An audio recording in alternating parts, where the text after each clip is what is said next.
ঈদের ফিরতি যাত্রায় বাড়তি ভাড়া, দুজনের দণ্ড।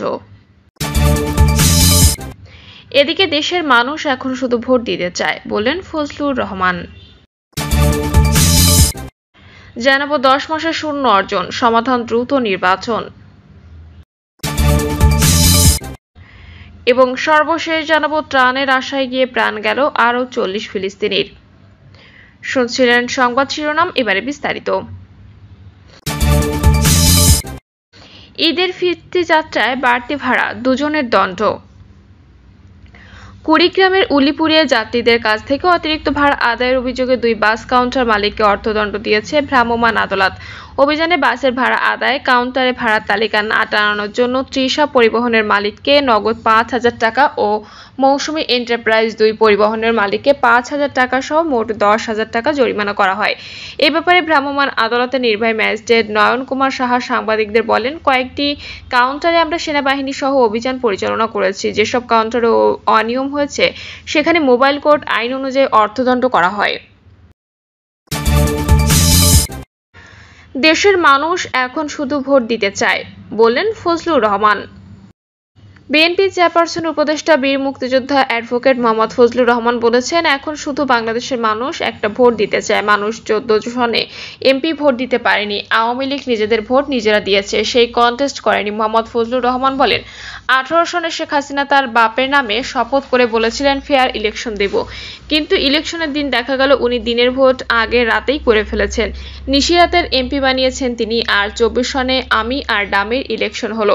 অন্তর্বর্তী সরকারকে উদ্দেশ্য করে তিনি বলেন, আগামী শুক্রবার লন্ডনে ইউনূস সাহেব আমাদের নেতা তারেক রহমানের সঙ্গে কথা বলবেন। আমি আশা করব ইউনূস সাহেব সৎভাবে সত্যপভাবে কথা বলবেন আমাদের নেতাদের সঙ্গে। আমি জানি আমাদের নেতা তারেক রহমানের সেই অভিজ্ঞতা ও যোগ্যতা আছে, বাংলাদেশ চালানোর মতো সমস্ত ক্ষমতা তার আছে। আমি আশা করব তারেক রহমান সাহেবের সঙ্গে আলোচনার মধ্য দিয়ে এই দেশকে আপনার রক্ষা করবেন, আর আন্দোলন করতে চায় না ইউনূস সাহেব। বিএনপির এই নেতা বলেন, আমি রাজাকার বিরোধী, এর জন্য যদি আমাকে কেউ পছন্দ না করে আমাকে ভোট দিয়েন না, আমি ভোট চাই না, আমি রাজাকার আলবদরের বিরুদ্ধে।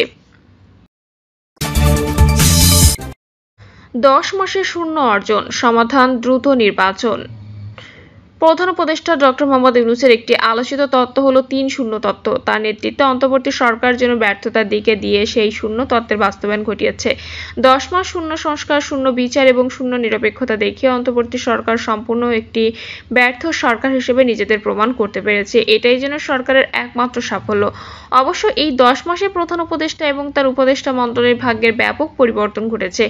ডক্টর মোহাম্মদ ইউনূসের 600 কোটিরও বেশি টাকার আয়কর মওকুফ হয়েছে। ম্যাজিক গতিতে তার সব মামলা প্রত্যাহার করা হয়েছে। গ্রামীণ ব্যাংকে সরকারি শেয়ার কমেছে। ডক্টর ইউনূসের স্বার্থ সংশ্লিষ্ট প্রতিষ্ঠান পেয়েছে বিশ্ববিদ্যালয় রিক্রুটিং এজেন্সির লাইসেন্স। 10 মাসে একজন সরকার প্রধান ব্যক্তিগতভাবে যেভাবে লাভবান হয়েছে তা এক বিরল রেকর্ড। কারণে অকারণে তিনি বিদেশে সফর করেছেন। 10 মাসে 11 বার বিদেশ সফরের রেকর্ড করেছেন প্রধান উপদেষ্টা। কিন্তু বাংলাদেশের দরজা বিশ্বে প্রতিনিয়ত বন্ধ হয়ে যাচ্ছে। ভিয়েতনাম ভিসা দিচ্ছে না, ভিসা বন্ধ সৌদি আরবের, সংযুক্ত আরব আমিরাতের, থাইল্যান্ডের ভিসা এখন মিলছে না সহজে। ইউরোপের দরজা বন্ধ। প্রধান উপদেষ্টার পথ ধরে অন্যরাও যেন নিজেদের স্বার্থ উদ্ধারে ব্যস্ত। উপদেষ্টাদের ব্যক্তিগত কর্মকর্তাদের হাজার কোটি টাকার দুর্নীতি লুটপাটের কাহিনী নিয়ে দেশজুড়ে তোলপাড়, অথচ কারো বিরুদ্ধে আজ পর্যন্ত কোনো ব্যবস্থা নেওয়া হয়নি। বাংলাদেশ ব্যাংকের গভর্নর থেকে শুরু করে সরকারের বিভিন্ন গুরুত্বপূর্ণ ব্যক্তিদের বিরুদ্ধে উঠেছে দুর্নীতি, স্বজনপ্রীতি গুরুতর অভিযোগ। এসব অভিযোগ নিয়ে কোনো নিরপেক্ষ তদন্তের উদ্যোগ নেই সরকারের। নতুন বাংলাদেশে দুর্নীতি কমেনি, বরং নতুন আঙ্গিকে চলছে লুণ্ঠন। শেয়ারবাজার থেকে নিরীহ জনগণের 25,000 কোটি টাকা লোপাট হয়েছে। এসব তদন্ত নেই, বিচার নেই। অর্থ উপদেষ্টা যেন IMF এর বাংলাদেশ প্রতিনিধি, তার কাজ দেশের অর্থনীতি ঠিক করা নয়, IMF এর প্রেসক্রিপশন অনুযায়ী কাজ করা। উপদেষ্টাদের নানা বিতর্কিত কথাবার্তাও কাজ করবে মানুষ চরম বিরক্ত। জাতীয় ঐকমত্য কমিশনের একাধিক সদস্য দেশের নাগরিক নন, এসব বিদেশি নাগরিক জনগণের ভাগ্য বিধাতা হয়ে গেছেন। জাতীয় নিরাপত্তা উপদেষ্টার নাগরিকত্ব নিয়েও বিতর্ক আছে। অন্তর্বর্তী সরকারের পক্ষ থেকে বলা হয়েছে, এই সরকারের প্রধান লক্ষ্য 3টি। একটি হলো জুলাই গণহত্যার বিচার, দ্বিতীয় হলো সংস্কার এবং তৃতীয় হলো নির্বাচন। কিন্তু 10 মাসে বিচারের কোনো দৃশ্যমান অগ্রগতি আমরা লক্ষ্য করিনি। শেখ হাসিনা সহ জুলাই হত্যাকাণ্ডের বিচার শেষ পর্যন্ত হবে কিনা তা নিয়ে সংশয় বাড়ছে। বিচারের নামে হচ্ছে প্রহসন, শত শত আসামি বানিয়ে মামলার গুরুত্ব হালকা করা হচ্ছে, মিথ্যা মামলায় হয়রানি করা হচ্ছে নিরীহ মানুষকে, অথচ আসল অপরাধীরা ধরাছোঁয়ার বাইরে। দেশ জুড়ে মামলা বাণিজ্য চলছে বেসুমারভাবে। যে যার বিরুদ্ধে ইচ্ছা মামলা করছে, মামলার নামে চলছে ব্ল্যাকমেইলিং। অন্তর্বর্তী সরকারের দ্বিতীয় এজেন্ডা ছিল সংস্কারও যেন এক প্রহসনের রূপ নিয়েছে। অন্তর্বর্তী সরকার বেশ কিছু সংস্কার কমিশন গঠন করেছিল, কিন্তু অধিকাংশ সংস্কার কমিশনই মতলবী এবং বিশ্বের স্বার্থ উদ্ধারের জন্য গঠিত হয়েছিল। গণমাধ্যম সংস্কার কমিশনের কথাই ধরা যাক না কেন, এই সংস্কার কমিশন গঠিত হয়েছিল একটি বিশেষ গোষ্ঠীর কথা মাথায় রেখে, এই বিশেষ গোষ্ঠীকে পৃষ্ঠপোষকতা দেওয়ার জন্য, যার মধ্যে বাস্তবতা বিবর্জিত এই গণমাধ্যম সংস্কার ইতোমধ্যে অগ্রহণযোগ্য ও অপ্রয়োজন হিসেবে প্রমাণিত হয়েছে। তাহলে এই অর্থ ও সময় অপচয় হলো কার স্বার্থে? রাষ্ট্র সংস্কার এখন পক্ষপাতদুষ্ট। অন্তর্বর্তী সরকার যেন একটি বিশেষ রাজনৈতিক দলকে আরো নির্দিষ্ট করে বললে জাতীয় নাগরিক পার্টিকে পৃষ্ঠপোষকতার জন্যই এই রাষ্ট্র সংস্কার নাটক সাজিয়েছে। সবাই জানে সংবিধান সংশোধনের এখতিয়ার একমাত্র জাতীয় সংসদের, কিন্তু নতুন সংবিধান, গণপরিষদ ইত্যাদি বিতর্ক তুলে সময় ক্ষেপণ করা হচ্ছে। সংস্কারে পরিকল্পিত অরুচি সৃষ্টি করা হচ্ছে জনগণের। ডক্টর মোহাম্মদ ইউনূস দায়িত্ব গ্রহণ করে নিজেই বলেছিলেন ছাত্ররা হলেন তার নিয়োগকর্তা। গত 10 মাসে তিনি শুধু নিয়োগকর্তার কথাই শুনেছেন, জনগণের প্রত্যাশার কথা শোনেননি। ফলে এই সরকার তার নিরপেক্ষতা পুরোপুরিভাবে খুইয়ে ফেলেছে। অন্তর্বর্তী সরকার এনসিপির পৃষ্ঠপোষক একটি সরকার হিসেবে প্রতিষ্ঠিত হচ্ছে। এনসিপি যেভাবে চলছে সেভাবে সবকিছু হচ্ছে। ফলে বৃহত্তর জনগোষ্ঠীর আকাঙ্ক্ষার সঙ্গে ক্ষুদ্র জনগোষ্ঠীর স্বার্থের সংঘাত অনিবার্য হয়ে উঠেছে। রাষ্ট্র সংস্কারও মুখ থুবড়ে পড়েছে। নারী সংস্কার নিয়ে ইতিমধ্যে গোটা দেশকে বিরক্ত করা হয়েছে। মানুষের ধর্ম অনুভূতিতে আঘাত দেওয়া হয়েছে, অর্থাৎ কোনো সংস্কারই দৃশ্যমান নয়।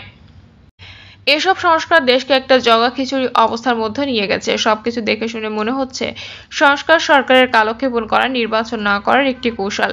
এবার আসা যাক নির্বাচন প্রসঙ্গে। নির্বাচন নিয়ে অন্তর্বর্তী সরকার স্পষ্টতই কালক্ষেপণ করছে। অতীতের সব তত্ত্বাবধায়ক সরকার 90 দিনের মধ্যে অবাধ, সুষ্ঠু ও নিরপেক্ষ নির্বাচন করেছে।